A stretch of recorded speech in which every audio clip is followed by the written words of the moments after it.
बिस्मिल्लाहिर्रहमानिर्रहीम। बिरादरान अज़ीज़, आज शाम के वक्त से दर्जनों लोगों ने बज़रिए फ़ोन और व्हाट्सएप हमसे हज़रत दाई इस्लाम दामत बरकातुहुमुल आलिया और उनके रुफ़क़ा की रिहाई के सिलसिले में बहुत ज़्यादा मालूमात की। शुरुआत में तो हमारी समझ में नहीं आ रहा था कि आखिरकार अचानक तमाम लोगों को, यकीनन बहुत से लोग फ़िक्रमंद हैं कि आखिरकार इतने लोग परेशान और फ़िक्रमंद अचानक ऐसे क्यों हो गए।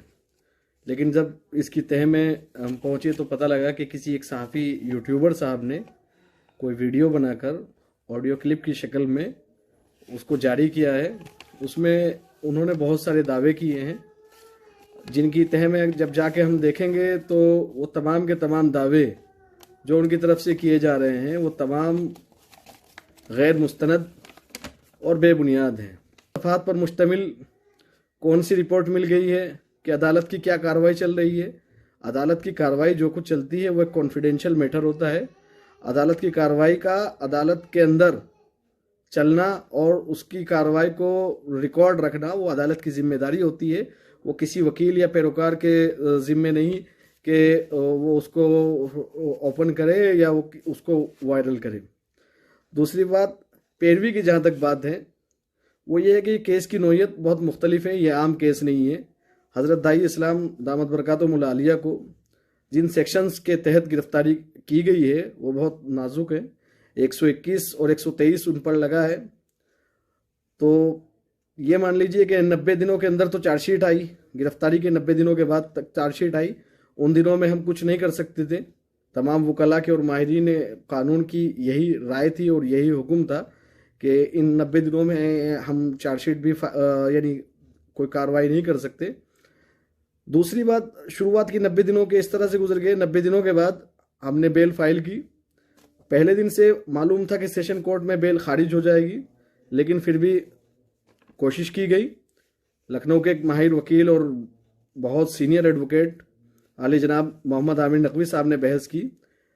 एक मुल्क की एक बहुत बड़ी तंजीम की तरफ से भी एक ताउन किया गया, वकील यानी कानूनी मदद की गई। उनकी तरफ से भी एडवोकेट तहव्वुर खान पठान मुंबई से आए। लेकिन उसके बाद हुआ यूं कि इलेक्शन का दौर शुरू हो गया। फिर हुआ यूं कि मुल्क की एक बहुत बड़ी तंजीम ने वादा किया कि वो भी इसमें कुछ कानूनी मदद करेंगे। उनके सहारे, उनके वादे पे टिके रहे। लेकिन इस दरमियान हमने हज़रत मौलाना कलीम सिद्दीकी दामत बरकातुहुमुल आलिया की इलाहाबाद हाई कोर्ट की लखनऊ बेंच में ज़मानत की अर्जी पेश की थी, दाखिल की थी। लेकिन उसको अदालत की तरफ से ये कहकर खारिज कर दिया गया था कि यहाँ पर हमारी कोर्ट में मेंटेनेबल नहीं है, आप इसके लिए जो है अपील के ज़रिए से आए, यानी आप सिंगल बेंच इसको नहीं सुन सकती है इन सेक्शंस के अंदर, आप डबल बेंच में जाएं। बिरादरान अज़ीज़, उसके बाद ये हुआ कि उसके बाद माहिरीन कानून से, बड़े बड़े मुल्क के नामवर वकीलों से इस बारे में मशवरा हुआ। उन लोगों से बात हुई। उन्होंने, उनमें से बाज़ लोगों की राय ये हुई कि हम उस फैसले को, जो हाई कोर्ट का फैसला है, उसको चैलेंज करें और सुप्रीम कोर्ट में जाएं, SLP की तैयारी करें। लेकिन फिर हिंदुस्तान के एक बहुत बड़े वकील की तरफ से ये कहा गया कि आप सुप्रीम कोर्ट ना आकर दोबारा से जो डिवीज़न बेंच है आप वहाँ पर जाएं, अपील। तो अपील हज़रत मौलाना कलीम सिद्दीकी दामत बरकातुहुमुल आलिया की 20 तारीख को, यानी 20 अक्टूबर को हज़रत मौलाना की अपील की दरख्वास्त जो है वो हाई कोर्ट में पेश की जा चुकी है। उस पर एक बहस हो चुकी है, उसकी समाअत हुई है, जिस पर अदालत ने यानी डिवीज़न बेंच की अदालत ने ATS से जो हमारी तरफ से दरख्वास्त दी गई है उसका जवाब मांगा है, जिस पर आने वाली 24 तारीख को इंशाअल्लाह सुनवाई होगी। और उम्मीद है कि अल्लाह की ज़ात से कवी उम्मीद है उसके जवाब जो भी आएगा वो मुस्बत आएगा, हमारे हक़ में मुस्बत आएगा। और इंशाअल्लाह अज़ीज़ जो भी फैसला होगा वो अल्लाह ने चाहा, अल्लाह की ज़ात से और आप तमाम हज़रात की दुआओं से वो मुस्बत ही रहेगा। दूसरा, यूट्यूबर सहाफ़ी की तरफ से मुकदमेबाजी के ताल्लुक से जिस तरह की ज़बान का और जिस तरह के लहजे का वो इस्तेमाल किया गया है, अगर कोई छोटा सा यानी कोई मामूली सी भी मुकदमेबाजी की जानकारी रखता होगा तो वो मजाक खेज लगेगी उनको उनकी ये तमाम बातें। यकीनन आप तमाम हजरात का हज़रत दाई इस्लाम को लेकर मुस्तरब होना, बेचैन होना, ये एक फितरी बात है, क्योंकि आप तमाम हजरात हज़रत मौलाना के चाहने वाले हैं। यूट्यूबर महोदय भी हज़रत मौलाना की मोहब्बत में और हज़रत मौलाना के ताल्लुक से ये सब बातें मोहब्बत ही में कर रहे होंगे। लेकिन मेरी दरख्वास्त ये है कि मोहब्बत का तकाजा यही है कि महबूब के ताल्लुक से ऐसी बातें की जाएँ जिससे महबूब को तकलीफ़ ना हो। हज़रत मौलाना को जब इन बातों का अंदाज़ा यानी आप मुकदमेबाजी की नौइयत का आप किसी सीनियर वकील से इस बारे में मशवरा करेंगे तो आपको अंदाज़ा हो जाएगा कि ये कितना पेचीदा मसला है। और एक बात यूट्यूबर सहाफ़ी ने एक बात और ये कही है कि हज़रत मौलाना की अदालत में अब जिस्मानी पेशी नहीं होती, ये बेबुनियाद और झूठ है। हज़रत मौलाना की पिछली बार भी जिस्मानी तौर पर पेशी हुई, उससे पिछली बार भी हुई। देखिए, अदालत में पेश होने के लिए तलब करना या न तलब करना ये अदालत के इख्तियार की बात है। इसमें कोई ना पैरोकार कुछ कर सकता है ना वकील कोई कुछ कर सकता है। अदालत का जज साहब का मूड है, वो चाहे तो तलब करे और ना चाहे तो तलब करे। लेकिन उनका ये कहना कि उनको जिस्मानी तौर पे पेश नहीं किया जा रहा और वीडियो कॉन्फ्रेंसिंग के जरिए से पेश किया जा रहा है, ये गलत है, बेबुनियाद है, झूठ है। ये इस बात पर यानी मेरे से ज़्यादा यानी मेरे अलावा भी दर्जनों लोग पिछली पेशी पर हज़रत मौलाना से मुलाकात के लिए उनकी ज़ियारत करने के लिए वहाँ पर पहुँचे थे। उन लोगों ने वहाँ पर देखा है। हज़रत मौलाना की ज़मानत की अर्जी की जहाँ तक बात है, देखिए आप तमाम लोग बेचैन हैं। हज़रत मौलाना के अलावा इस मुकदमे में 16 लोग और हैं, तो थोड़ा सा यानी मुकदमे की जो पेचीदगी है वो और ज़्यादा बढ़ जा रही है। 16 लोग और होने की वजह से 17 लोग टोटल इस मुकदमे में गिरफ्तार हैं। मुकदमा जहां पहले दिन था वहीं आज का आहद है। ये बिल्कुल बेबुनियाद और झूठ पर मबनी बात है। देखिए, अदालत सेशन कोर्ट से वो अर्जी खारिज हुई, उसके बाद हमने हाई कोर्ट में जमानत की अर्जी दाखिल की, वहां से मेंटेनेबिलिटी पे यानी लिबर्टी पे यानी उसको खारिज नहीं माना जाएगा। कहा कि हम वापस कर रहे हैं, आप इस कोर्ट में नहीं सुनेंगे, आप डिवीजन बेंच में आ जाए।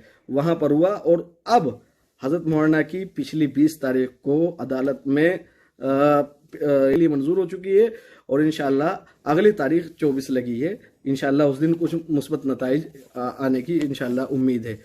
दूसरी बात यह है कि आप तमाम चाहने वालों से मेरी एक दरख्वास्त ये है कि हज़रत मौलाना के ताल्लुक़ से बहुत से लोग परेशान हैं। मुल्क ही नहीं, मुल्क के बाहर से लोग बेचैन हैं। वो हज़रत मौलाना की मोहब्बत में, हज़रत मौलाना के लिए दुआओं में हज़रत मौलाना को याद रखते हैं। हज़रत मौलाना से जब भी जेल में मुलाकात होती है तो वो भी अपने तमाम चाहने वालों को सलाम अर्ज़ करते हैं, सलाम उनकी खिदमत में पेश करते हैं और दुआओं की दरख्वास्त करते हैं।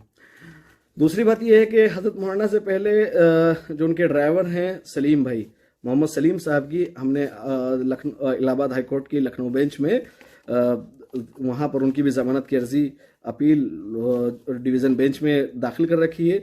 उस पर सुनवाई जो है इंशाल्लाह वो भी जो भी होगा वो आने वाली 15 नवंबर को है। तो आप लोग दुआ करें सलीम भाई के लिए भी। और इस केस से ताल्लुक़ मज़ीद 4 लोगों की 15 तारीख को सुनवाई होगी। हज़रत मौलाना का वास्तव यकीनन जेल में रहना ये तमाम लोगों के लिए, पूरी मिल्लत के लिए बहुत तकलीफ़ दे बात है।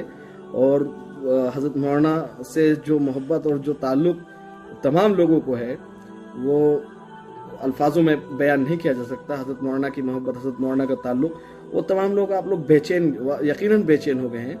लेकिन जिस अंदाज में कहा जा रहा है कि हज़रत मौलाना के लिए पैरवी मुस्बत नहीं की जा रही है, यकीन जानिए घर वाले और ताल्लुक़ वाले अपनी जान को हथेलियों पर रखकर हज़रत मौलाना के लिए उस वक्त निकल पड़े थे जब लोग हज़रत मौलाना से अपना ताल्लुक़, अपना हज़रत मौलाना के ताल्लुक़ से कोई बात करना, हज़रत मौलाना का मोबाइल में नंबर रखना तक जुर्म समझ रहे थे और डर रहे थे। लेकिन अल्लाह जज़ाए खैर दे उन तमाम लोगों को, उन तमाम चाहने वालों को जो मुश्किल वक्त में भी साथ में थे और अब अच्छा वक्त अल्हम्दुलिल्लाह आता जा रहा है तो उस वक्त भी साथ में है। मेरी तमाम हजरात से दरख्वास्त यही है कि मनफी तबसरों और मनफी बातों से परहेज़ किया जाए और ज़्यादा से ज़्यादा दुआओं का एहतमाम किया जाए और कोई ऐसी बात को गर्दिश न किया जाए, उसको फैलाया ना जाए जिसके ज़रिए से कौम के अंदर इंतशार फैले लोगों के अंदर बेचैनी हो, वो इज़्तिराब बढ़े, मेरी यही दरख्वास्त है। उम्मीद करता हूँ कि इंशाल्लाह मेरी दरख्वास्त पर, मेरी इस आजिज़ाना गुजारिश पर ज़रूर ध्यान दिया जाएगा। और हम तमाम लोग दुआ गो हैं कि अल्लाह रब्बुल इज़्ज़त हज़रत मौलाना की आने वाली तारीख जो 24 नवंबर है, जो इलाहाबाद हाई कोर्ट की लखनऊ बेंच में जिसकी पर सुनवाई है, आप तमाम हज़रात दुआ करें कि अल्लाह रब्बुल इज़्ज़त जल्द अज जल्द हज़रत मौलाना की रिहाई का फ़ैसला फरमाए और अल्लाह रब्बुल इज़्ज़त हज़रत मौलाना को सेहत, तंदुरुस्ती, सलामती, खैर व आफ़ियत के साथ हमारे बीच में जल्द अज जल्द रिहा फरमा कर वापस भेज दे। यही हमारी दुआ है और यही हमारी तमन्ना है। जज़ाकल्लाह व खैरिल जज़ा।